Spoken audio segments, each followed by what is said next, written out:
Video में हम आप लोगों को बहुपद यानी पॉलिनॉमियल के बारे में जानकारी देंगे।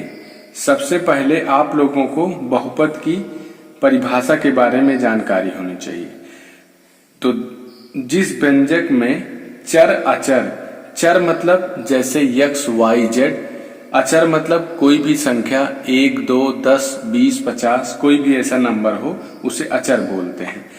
या दोनों एक दूसरे से चिन्हों के माध्यम से प्लस या माइनस के चिन्ह के साथ जुड़े हों तथा चर की घात एक पूर्ण संख्या होनी चाहिए।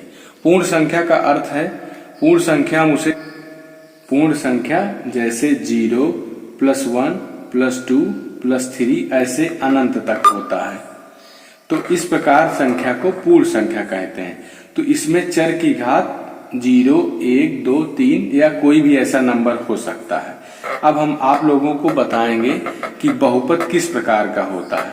बहुपद को आप जैसे उदाहरण के रूप में आप देख सकते हैं x+2 के फॉर्म में बहुपद लिखा जा सकता है। बहुपद को आप केवल संख्या में भी लिख सकते हैं जैसे 5, क्योंकि इसमें डिफिनीशन में आपने पढ़ा कि चर अचर या दोनों एक दूसरे को चिन्ह के साथ जुड़े हैं। जैसे इसमें एक चर है दूसरा अचर है, इसको एक दूसरे को जोड़ा गया प्लस के साथ। इसमें इस उदाहरण में आपको सिर्फ संख्या ली गई है। अब नेक्स्ट एक दूसरा उदाहरण जैसे इसका देखते हैं x² + 5x + 7, यह भी एक बहुपद है, पॉलिनॉमियल है। दूसरा हम बहुपद का उदाहरण देखते हैं x⁴ + 3x² + 5, यह भी एक बहुपद ही है। अब हम ऐसे उदाहरण आपको बताते हैं कि जो बहुपद नहीं है, जिसमें आप लोगों को कुछ कंफ्यूजन भी हो सकता है। जैसे अगर लिखा हो 2√x, तो इसको आप बहुपद नहीं मानेंगे, क्योंकि यहाँ पर जो x की पावर है वह 1/2 है। लेकिन इस प्रकार के फॉर्म में आपको नहीं लिखना, क्योंकि आपको बताया गया है कि जो चर की घात है वह एक पूर्ण संख्या होगी।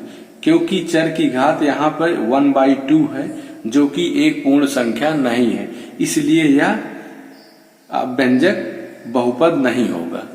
इसके बाद एक उदाहरण देखिए जैसे x⁻² लिखा है, तो यहाँ पे भी चर की घात आपकी पूर्ण संख्या नहीं है, इसलिए यह भी बहुपद नहीं हो सकता। एक दूसरा उदाहरण है 2 + x/x, इसमें भी क्योंकि x हर में x दिया गया है, डिनोमिनेटर में x होने के कारण जब यह x ऊपर जाएगा तो x⁻1 हो जाएगी, जो कि आपके परिभाषा के अनुसार चर की घात नेगेटिव होने के कारण यह एक पूर्ण संख्या नहीं है, यह भी बहुपद नहीं है। ऐसे एक उदाहरण है 2 × x⁴1/2, यह भी पॉलिनॉमियल नहीं होगा। जब भी आपको बहुपद से रिलेटेड कोई भी संख्या दी जाए, कोई भी पद दिया जाए, तो आपको उसमें सबसे पहले एक चर अचर कोई भी संख्या हो या दोनों का मिश्रण जैसे 2x + 7 है, तो ऐसे फॉर्म में देखना है कि क्या कोई बहुपद इस रूप में दिया गया है। जहां सबसे महत्वपूर्ण बात यह है कि आपको ध्यान देना है कि जो आपका चर है, x है, y है, z है, इसकी कोई भी घात ऐसी ना रहे जो पूर्ण संख्या ना हो। अगर पूर्ण संख्या है 1, 2, 10, 11, 100, 1000, कुछ भी ऐसी संख्या जो पूर्ण संख्या के रूप में हो, अगर चर की घात के रूप में है, तभी आपको वहां पर बहुपद मानना है।